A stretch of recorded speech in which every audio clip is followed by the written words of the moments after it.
Welcome to the Best You podcast, where we explore the journey of inner peace, harmony, and joy that comes from living authentically. Every week, we will dive into transformative conversations that describe both the way you can create behavioral change for yourself and how to create the conditions that promote peace, harmony, and joy around you. Whether you're seeking balance, deeper relationships, or a spark of inspiration, you're in the right place. Today, Scott and I are going to discuss why we disagree. Wow, this is a really big topic. This is the end of February of 2025, and we're coming out of a time of, or we're probably still in a time of great political polarization that has been going on for quite some time. But it's not just political. Conflict is nothing new. It's probably been as long as humans have learned how to interact with each other. And right now, we know that conflict costs probably over $500 billion per year if we correct the 2008 data from the CPP Global to 2025. We know that it also costs us about 3 hours per week in lost productivity. And the thing that's really kind of crazy about this is the research shows that we actually agree way more than we disagree. We agree like on 80 to 90% of things. So if we take out the hot button language and polarizing terms of politics or DEI or whatever, we mostly agree. So it's crazy that we spend so much time in conflict and disagreement. And so it's not healthy for us. We're wasting time, energy, money, and resources, and our mental health, our relationships, because we tend to focus on our differences instead of finding ways to be in peace, harmony, and joy with each other.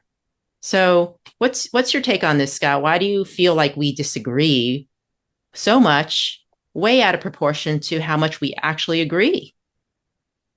Well, it's a great question, and I think it has to do with our kind of internal protection mechanism. I actually we have a new book that we're launching called True Greatness Awakened, and we talk about our ego. And some people don't think they have an ego. They point to other people who have big egos. I will just simply say I think we all have egos, and I think ego has actually been an important reason why we are alive. I think thousands of years our ancestors have passed it on to us. But ego is really what keeps you on alert 24/7. Really, it protects you, and it's constantly looking for things that can go wrong. And then some people's, and so your ego is trying to make sure that you're safe. I think sometimes it overdrives and it does too much, and that's when people look at like they have big egos, they too much money, too much power. But ultimately, I think we're trying to protect ourselves. And what's interesting is. It's no different than when you think about yourself. Think about your daily life. You probably have 1,000 or 1,000,000 things go right, but the one thing that goes wrong is the thing that you just keep thinking about. And why does it? It's because of your ego. Because your ego is like trying to protect you. It's everything that's right. Again, you have tons of money and all the things. It's looking at the one thing that you did wrong, and it's concerned that it could hurt you. And I think that's the same with people.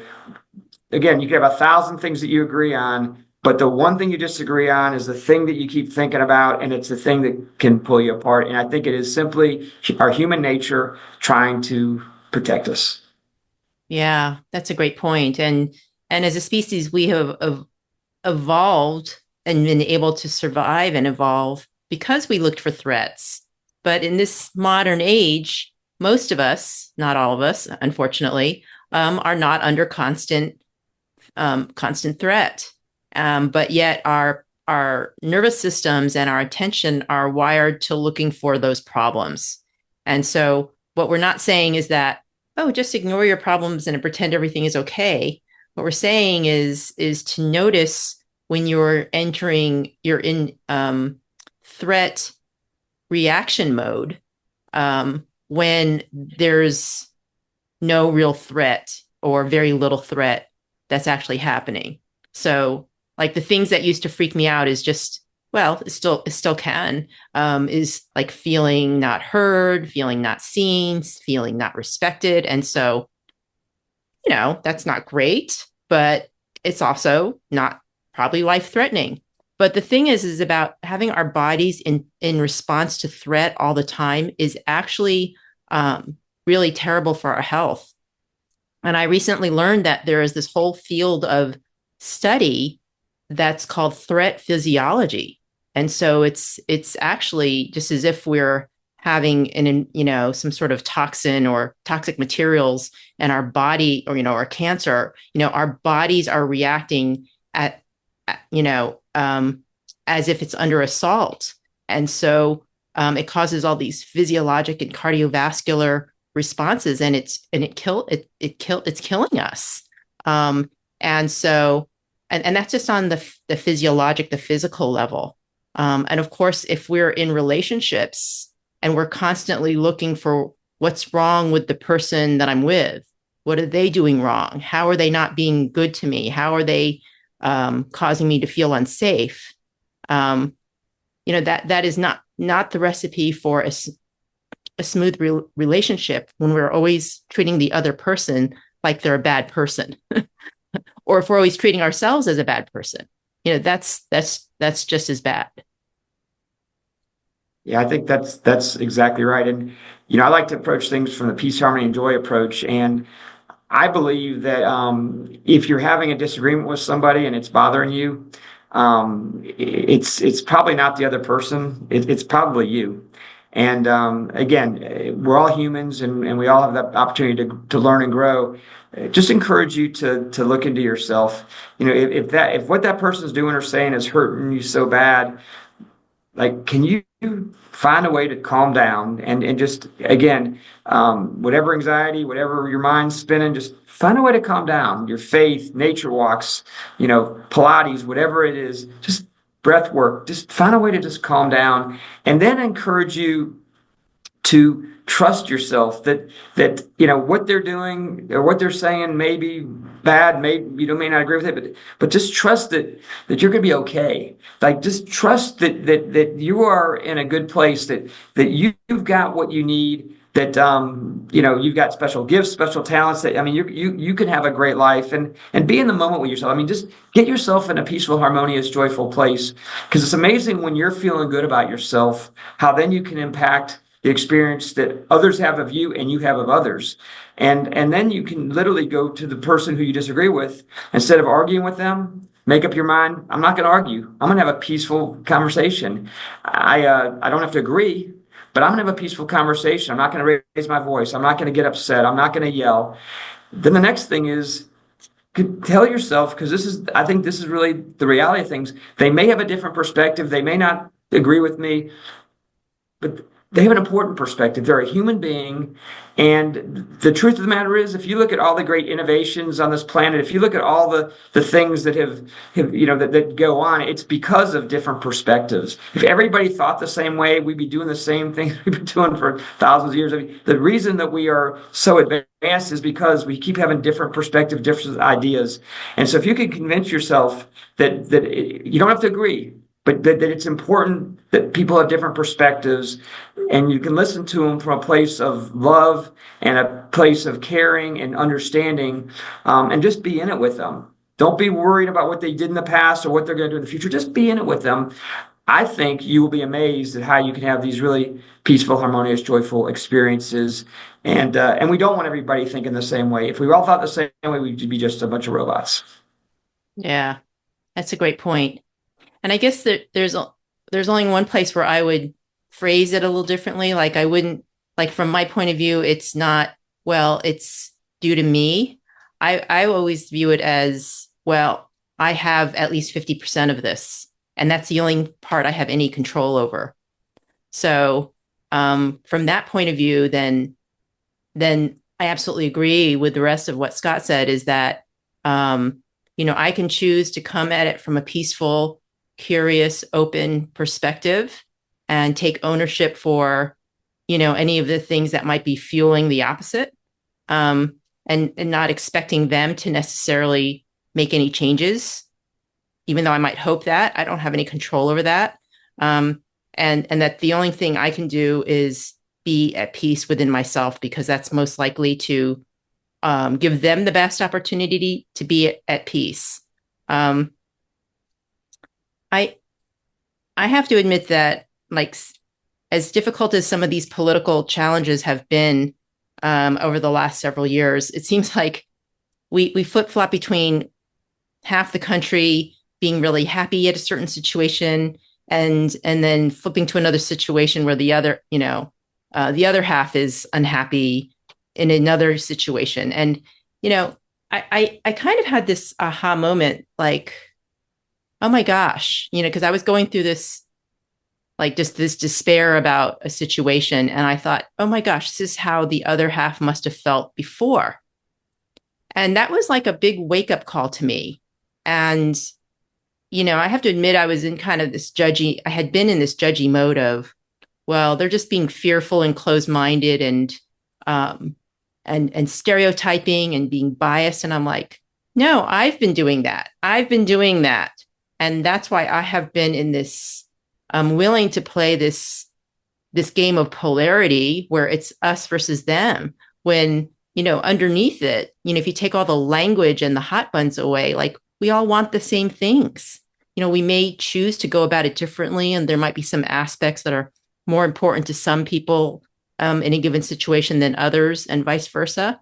But we all want the same thing. And when we really are willing to be open to hear and see the humanity and the wisdom and the perspective of others, is when we can be, I feel like, in right relationship, not only with them, but with ourselves. Yeah, I think that's very wise.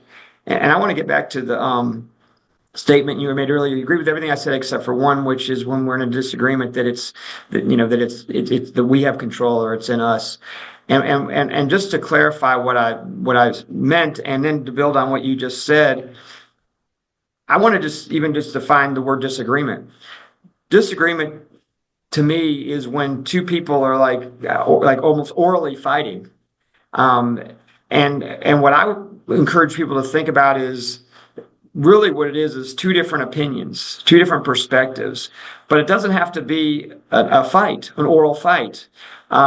Just like it doesn't have to be a fist fight. You never have to have a fight again, in fact. Because just because someone thinks differently than you doesn't mean that you have to take it personally, that you have to say something back to beat them up, or to beat them, whatever they're doing. And I think that was my point about it. We can't control other people. We can fully control ourselves, and we can not only control what we say, but how we feel and how we experience situations and other people. And that's, I think, where Sanna was so wise in what she just said, because, politics are just a great example of, different perspectives.